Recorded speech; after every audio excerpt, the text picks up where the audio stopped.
Good evening. I thank the organizers for the opportunity to make this presentation on recent advances in the management of cervix cancer. Those are my disclosures. This is the most recent report of the hospital-based cancer registry of Tata Memorial Center, and it shows that a substantial proportion of our patients continue to present in advanced stage disease, and that surgery as a single modality treatment is a therapeutic option in only a minority of these individuals. Thankfully, the incidence of cervix cancer has been declining worldwide in the past few decades in most parts of the world for a variety of reasons. Unfortunately, this cancer continues to be highly incident as well as causing high mortality in some parts of the world, especially the underprivileged locations. These very same locations also happen to be deficient in infrastructure that is required to treat this disease. And all our subsequent discussion has to be in the context of these population-based facts. This is the TCGA report on the genomic characterization of cervical cancer. It showed us that this is a heterogeneous disease with many different drivers, and also suggested that there may be targets that could be used for treatment. CD274 or PDL1 was found to be amplified in a significant proportion of tumors. There are several issues listed on this slide that are relevant to our discussion, and I will briefly touch on a few of them. The staging of cervix cancer was revised in 2018. The two most important changes related to the tumor size in stage 1B, which was subdivided into 3 substages with a size cutoff of less than 2 to 4, and more than 4 centimeters. Additionally, the presence of lymph nodes in the pelvic or the para-aortic regions was used to assign patients to stage 3C. There is an important therapeutic implication of the incorporation of lymph node status in cervix cancer staging. Patients with new stage 3C disease will be treated with concomitant chemoradiation and not with surgery despite locally operable disease. The implication of this revised staging is also the requirement of appropriate and standardized imaging as pre-treatment evaluation, which was not the case earlier. MRI is best suited for local pelvic evaluation, and PET-CT or CECT has better test characteristics for evaluation of lymph node disease. Our suggested radiological workup in patients with clinically operable disease is MR of the pelvis with screening of the abdomen, and in locally advanced disease, PET-CT plus CECT of the abdomen and pelvis, or PET-CT plus MR of the pelvis. We are cognizant of the fact that this is possibly not feasible in many locations, and treatment of this cancer based on clinical evaluation alone continues to be an appropriate choice. In terms of surgery, the most important advance has been a clarification of the role of minimally invasive surgery. This is the LAC trial, which all of us know. It essentially showed that minimally invasive surgery, either laparoscopic or robotic, resulted in inferior survival and higher recurrence compared with open surgery. There was no difference in quality of life.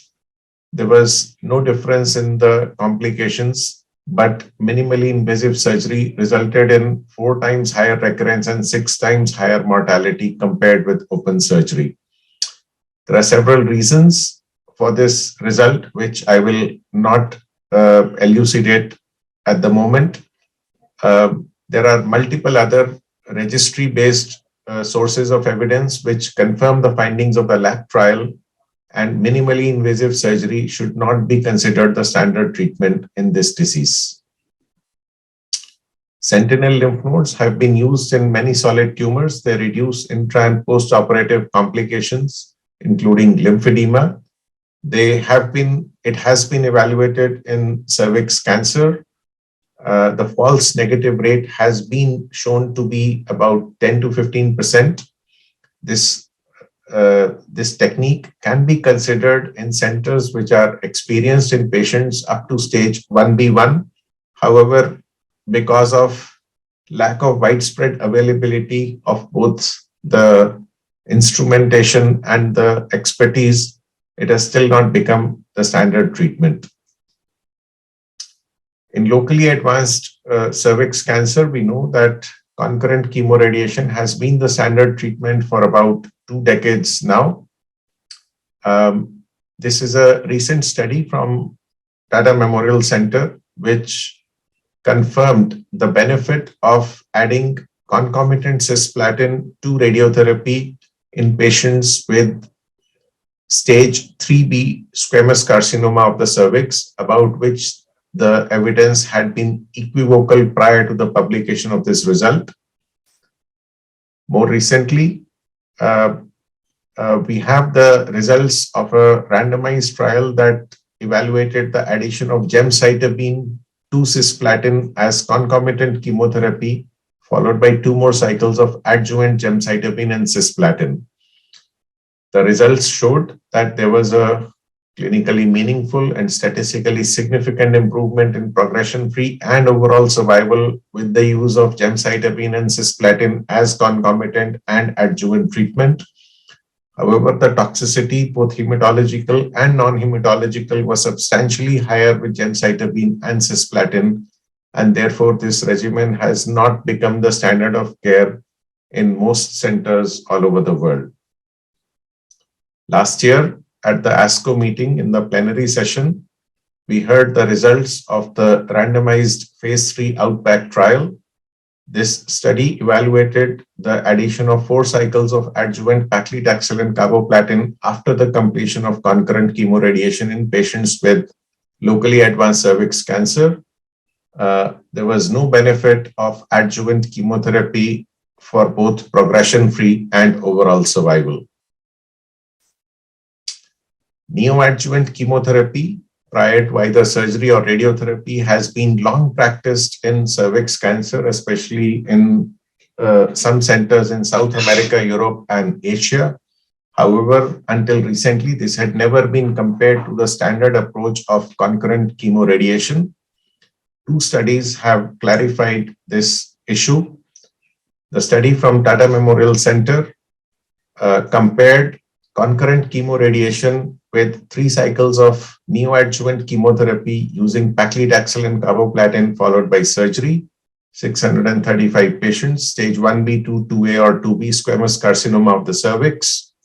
The main results, concurrent chemoradiation resulted in better disease-free survival by about 7% compared with neoadjuvant chemotherapy and surgery. There was no difference in overall survival. A very similar study from EORTC subsequently presented at the ASCO meeting 2019. 2 differences from the Tata Memorial study. Cisplatin instead of carboplatin in the neoadjuvant regimen, and the primary endpoint was overall survival instead of disease-free survival. There was no significant difference between the 2 arms with respect to overall survival, although there was a numerical 4% improvement with concurrent chemoradiation. There was a statistically significant and clinically meaningful improvement in progression-free survival with concurrent chemoradiation compared with neoadjuvant chemotherapy and surgery. A more recent study testing the use of gemcitabine and cisplatin as neoadjuvant chemotherapy prior to chemoradiation. This was a randomized phase 2 trial. This also suggested that there was an outcome detriment with the use of neoadjuvant chemotherapy prior to chemoradiation. So therefore, there are multiple studies that suggest that neoadjuvant chemotherapy followed by either surgery or concurrent chemoradiation is not a good idea in locally advanced cervix cancer, and we suggest that they should not be routinely practiced.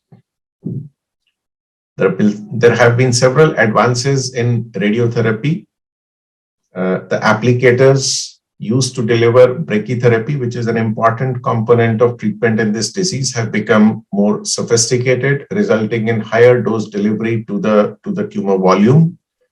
The improvement in local control and delivery of higher doses of radiotherapy with the use of image-guided brachytherapy has been pioneered by the Embrace group, and they have shown the feasibility of delivering high doses of radiotherapy to the primary tumor.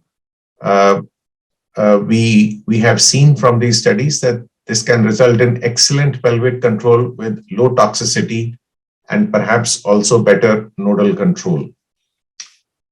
What about external beam radiotherapy? A recent randomized phase 3 trial from Tata Memorial Center. This evaluated IMRT compared to conventional radiotherapy with 3D CRT as adjuvant post-operative treatment in patients with cervix cancer. So these were post-operative patients who required adjuvant radiotherapy. They were randomized to 3D CRT or IMRT. And the primary endpoint was toxicity as measured by the CTCAE scale. The secondary endpoint was patient-reported outcomes. For the primary outcome of late grade more than or equal to 2 GI toxicity, IMRT was significantly better with lower toxicity compared to 3D CRT, also with respect to any toxicity. So therefore, IMRT seems to be the better technique compared with 3D CRT in the treatment, at least in the adjuvant setting in cervix cancer. We know that this, again, may not be feasible in many parts of the world. How can we better target cervix cancer? We know that angiogenesis is one such target. Many years ago, we saw the results of the GOG 240, which evaluated the addition of bevacizumab to chemotherapy in patients with recurrent or metastatic cervix cancer. There was an improvement, a modest improvement, I would add, in overall survival with the use of bevacizumab. Since the time of publication of this study, bevacizumab has been considered the standard treatment in recurrent or metastatic cervix cancer, but has not been feasible in many parts of the world. There is a rationale for the use of immunotherapy-based treatments in cervix cancer. We know that this is an HPV-driven tumor. There is an increase in PD-L1 expression, other immune checkpoints, and therefore it makes sense to target the immune system in this disease. Very recently, the phase 3 keynote 826 presented in ESMO 21 and published in the NEJM. This evaluated pembrolizumab in addition to chemotherapy with or without bevacizumab in patients with persistent recurrent or metastatic cervix cancer. Patients received pembrolizumab or placebo every 3 weeks for up to 35 cycles. The co-primary endpoints were OS and PFS. And you can see that close to 90% of patients had a PD-L1 combined positive score of more than or equal to 1. A little less than 1/3 of patients had stage 4B disease. There was a statistically significant and clinically meaningful improvement in PFS and OS in patients whose tumor had a CPS of more than or equal to 1. There seemed to be no benefit in patients with a PD-L1 combined positive score of less than 1. Understandably, there was a slightly higher rate of toxicities in the arm that received pembrolizumab. mainly immune-related adverse effects, but nothing that we cannot manage now. The quality of life was improved with the use of pembrolizumab. There are other studies that are evaluating immunotherapy both in the metastatic as well as in the locally advanced setting. My take, there is a meaningful improvement in survival outcomes and quality of life with pembrolizumab in the first-line setting. It is possible and very likely that immunotherapy will also be proven to be useful in patients with locally advanced cervix cancer. However, much like a broken record, I have to again reiterate that these treatments do not seem to be feasible at the current cost at which they are available in most parts of the world. Antibody drug conjugates have come of age in many different solid tumors. Cervix cancer is no exception. Tisotumab vedotin, a monoclonal antibody targeted to tissue factor linked to a microtubule disrupting agent. Phase 2 study just published in the Lancet Oncology, earlier presented. 101 patients who had progressed after doublet chemotherapy plus bevacizumab, single-arm study showed a nice response rate as seen in the waterfall plot on the left, and a median overall survival of 1 year, which is better than historical controls. It has a peculiar toxicity, conjunctivitis in 26% of the patients, and keratitis, including some patients with serious keratitis in about 11%. So we need to have a sharp eye for this toxicity when using this agent. This received accelerated FDA approval in September 2021 based on the results of this study, and therefore is also a therapeutic option in locations where this drug is available. So there has been considerable progress in the management of cervix cancer in the past few years, and more is on the way in the next few, in the coming future. However, the feasibility of many of these new treatment options, including advanced radiotherapy techniques as well as newer drugs, is questionable in most parts of the world. So therefore, alongside the scientific advances, we do need to make efforts to make these treatments more accessible. Thank you very much for your attention.